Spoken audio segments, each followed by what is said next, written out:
Fantastic. Okay, everyone. Thank you very much, Barbara and Richard, for setting the tone. Good morning, good evening, good afternoon, everyone, based on the time zone from which you are watching this. So, I'm going to end this talk on giving you some additional perspectives. And before I do that, let me give you a small, a little bit of my background. So, basically, I'm a physician, which means that the research I do is actually of biomedical nature. And the articles that I have published are all of biomedical journals. In addition, I work in Pakistan, which by definition is a low middle income country, and like most of the researchers in my part of the world, I do not have a strong research culture that supports me. And in addition, I don't have a lot of research funding. And the most important of all is that I started doing this biomedical research back in year 2005 as a first year resident. And I published my first article in 2007 in an international biomedical journal. So basically, whatever I'm going to share with you actually based on my own experience of publishing with my colleagues based in Pakistan and based outside Pakistan. And you can see there are some of the tips, tricks, tools of the trade, and some lessons that I learned on my journey, and I would like to share them with you. So the first of all, the thing that we all need to understand as researchers and as authors, as somebody who want to publish in a good biomedical journal is that appropriate journal selection is the author's responsibility. And my colleagues Barbara and Richard gave you a lot of food for thought that how you can make sure that your article fits well within the scope of the journal that you want to target.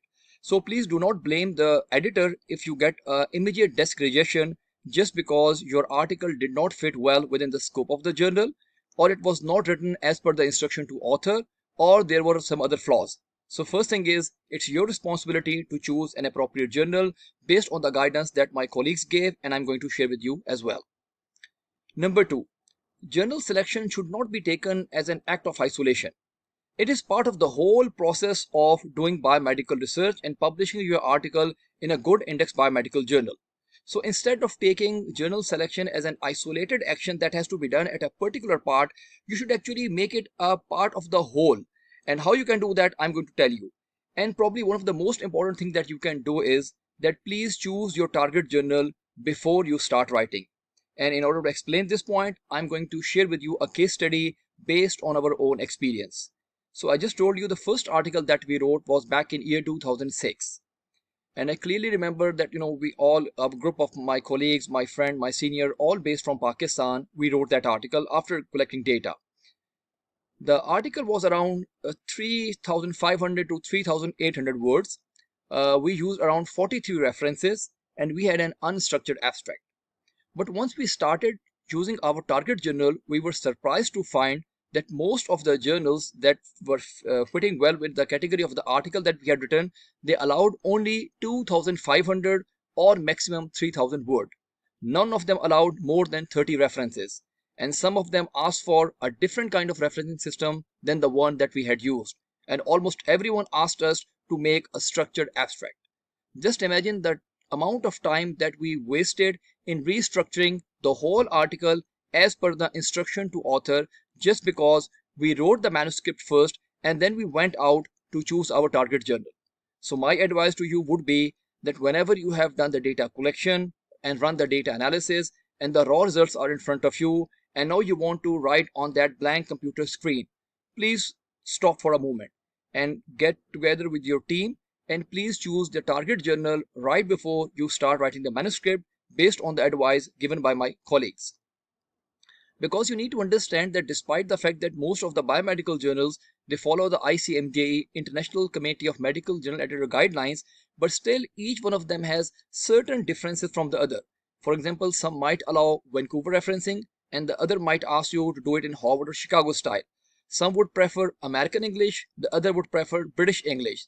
Some would allow you to write like 3,500 words, the other would not allow you to go beyond 2,500. Some would allow a structured abstract, the other would ask you to go for an unstructured abstract. So one size does not fit all, and that's why you have to choose your target journal before you start writing. And for that, you can actually choose your couple of journals, and then you can actually read the instruction to author to see in which journal your article fits well. And then you have to study a couple of articles from the target journal just to see what is the kind of article that this journal usually publishes. What is the structure of the language, grammar, and syntax that would allow you to write an article similar to the article that are being published in that particular journal. And then you must discuss your choice of journal with your supervisor or your research teacher and your peers as well. And hopefully you're going to get a good journal which fits very well in your scope. Second thing is the issue of this open access and the article publication charges. And we know that the publication model is rapidly changing and many of the journals are now moving toward open access. Open access has many advantages as told by my colleague Richard, and they do have a lot impact on the publishing scene. But unfortunately, when you see the ground reality, sometimes choosing a journal, actually it comes down, do you have enough finances or not? And I'll give you some quick examples. So I would start off with this F1000 Research. It's a pretty good journal. And as you can see, the article processing charges, they range from 800 to 1350 US dollars, depending on the category article that you want to publish.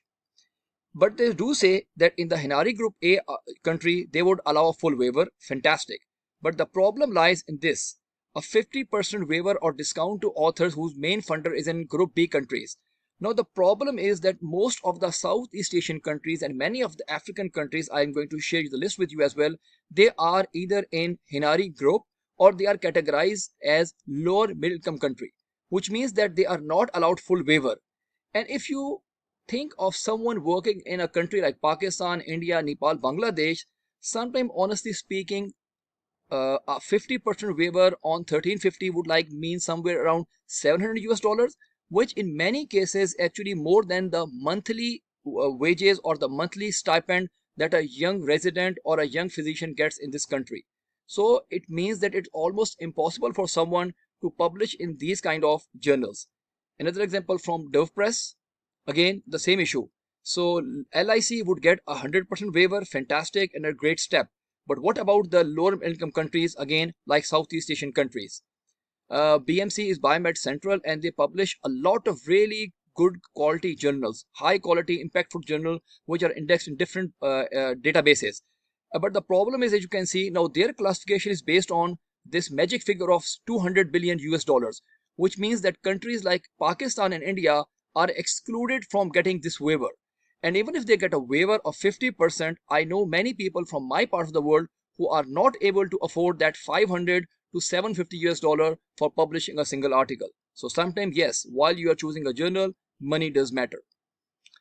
Coming to PLOS, again, an excellent mega journal. Index has got a lot of impact factor and a great editorial team. And if you see this PLOS Global Participatory Initiative, they say that they want to be inclusive. But surprisingly, if you see, they have divided the countries in two groups in which they offer a waiver. And if you go look at the group 2 countries, surprisingly, India is not in group 2, which means that some researcher or physician or a young resident from India has to pay the full fee in order to get published in PLOS, which I know from my own personal experience and talking with my colleagues in India that many of them cannot even afford. And look at this group 2 country. So Pakistan is in it, Iraq, Jamaica, Jordan, Maldives, Fiji, Gabon, Grenada. Because I have a lot of friends living in different countries, specifically in LMIC, I know for sure that many of them are sometimes not even able to pay these things because of lack of resources, because of lack of institutional support.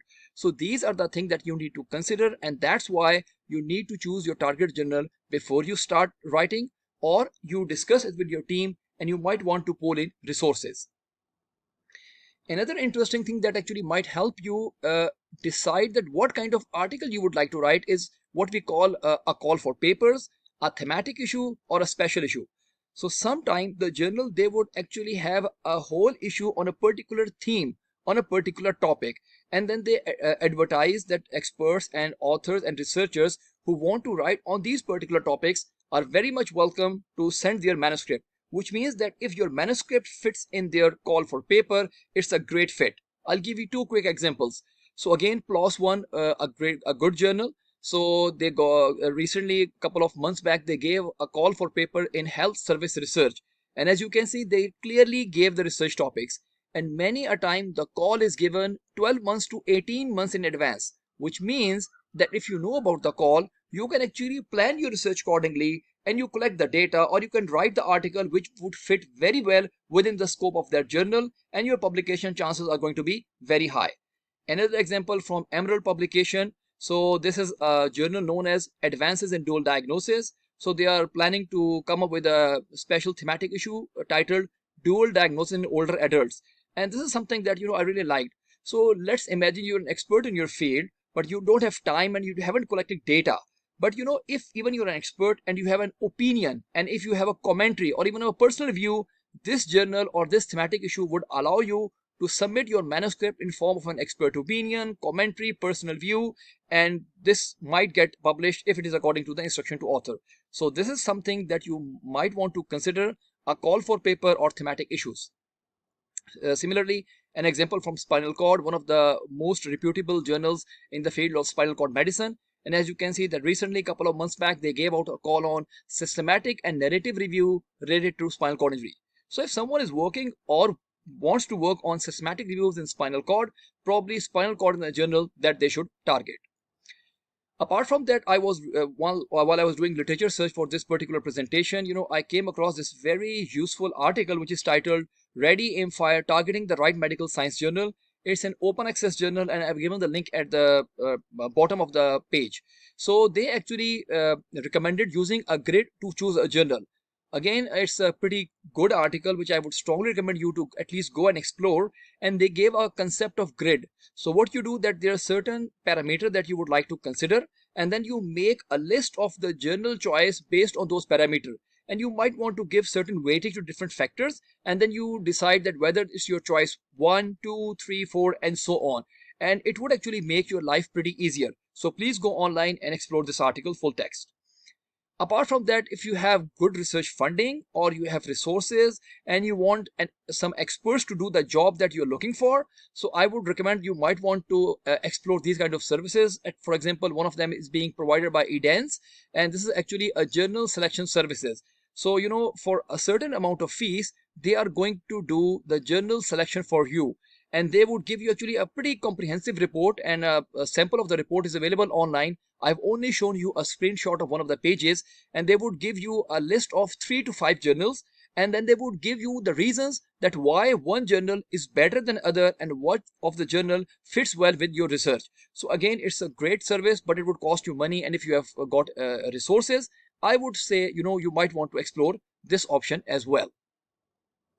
Dr. Barbara just gave you a list of online journal selection tools, and apart from that, there are many others as well. So it all depends on your level of comfort. So for example, this is Web of Science group have just launched their manuscript matcher, and because that Web of Science is one of the most reputable websites, so you might want to explore this one as well. And you have to put in your title, your abstract, and they give you a whole list of possible matches, and then you can filter them down by Web of Science coverage, open access, their category, country, region, language, frequency, and JCI report. Apart from that, Edens also has a journal selector tool which has around 28,000 journals and more than 1.2 million abstract to find the journal that closely matches the article that you have written. And there's another service known as findmyjournal.com.